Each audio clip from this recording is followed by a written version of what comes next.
habits are a big part of who we are.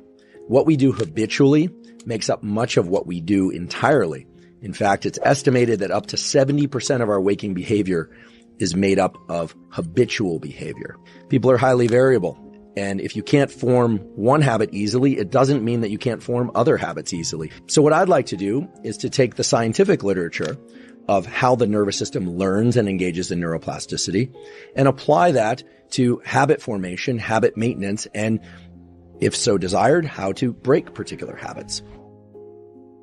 I'd like to give you a particular tool that's gleaned from the research psychology literature. With each repetition of a habit, small changes occur in the cognitive and neural mechanisms associated with procedural memory. So I just want to talk for a second about what procedural memory is. In the neuroscience of memory, we distinguish between what's called episodic memory and procedural memory. Episodic memory is a recall of a particular set of events that happened, whereas procedural memory is holding in mind the specific sequence of things that need to happen in order for a particular outcome to occur. So think of it like a recipe or a protocol, or if for the sake of exercise, it's like sets and reps, or a particular course that you're going to run or cycle, or the number of laps you're going to swim and how you're going to perform it. It's very clear that for anyone trying to adopt new habits, getting into the mindset of procedural memory is very useful for overcoming that barrier that we call limbic friction. How do you do that? Well, a simple visualization exercise, or it doesn't even have to be done eyes closed. Oftentimes we hear visualization exercise. You think about sitting in the lotus position, eyes closed, and, trying really hard to visualize something. It doesn't need to be anything like that. It can simply be, if you are deciding to adopt a new habit, to just think about the very specific sequence of steps that's required to execute that habit. And I'll use a trivial example, but this could be applied to anything. Let's say I want to get into the habit of making myself or someone else in my household a cup of espresso every morning. I would actually think through each of those steps.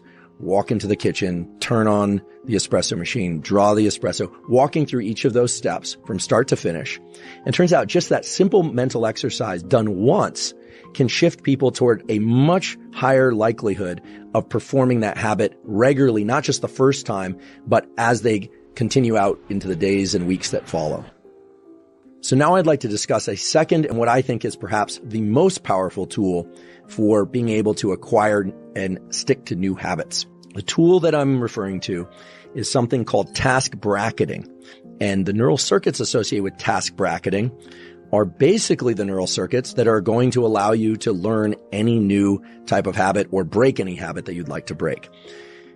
We have in our brain a set of neural circuits that fall under the umbrella term of the basal ganglia. The basal ganglia are involved in action execution, meaning doing certain things, and action suppression, not doing certain things.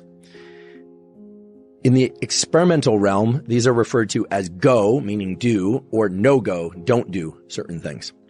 And some of us fall more into the category of we find it very easy to do certain things, but harder to not do other things. Some people have a lot of no-go type circuits that are very robust, and they have a lot of behavioral constraint, but they have a harder time getting into action. And some people have a perfect balance of both, but I've never met one of those people. Task bracketing involves a particular set of neural circuits within the basal ganglia. We have particular circuits in our brain that are devoted to framing the events that happen just before and as we initiate a habit, and just after and as we terminate a habit. Now, this is very important because task bracketing is what underlies whether or not a habit will be context dependent or not, whether or not it will be strong and likely to occur even if we didn't get a good night's sleep the night before, even if we're feeling distracted, even if we are not feeling like doing something emotionally, or if we are, completely overwhelmed by other events. If the neural circuits for task bracketing are deeply embedded in us, meaning they are very robust around a particular habit, well, then it's likely that we're going to go out for that zone 2 cardio no matter what, that we're going to brush our teeth no matter what. In fact, brushing our teeth is a pretty good example because for most people, even if you got a terrible night's sleep, even if everything in your life is going wrong, chances are that you're going to still carry out the behavior of brushing your teeth in the morning. I would hope so, actually. But you are probably less likely to perform particular habits that are not what you deem as necessary. But if you think about it, brushing your teeth, exercise, eating particular foods, maybe engaging socially in particular ways, you are the one that places any kind of value assessment on which ones are essential and which ones are negotiable. So task bracketing sets a neural imprint, a kind of a fingerprint in your brain of this thing has to happen at this particular time of day, so much so that it's reflexive.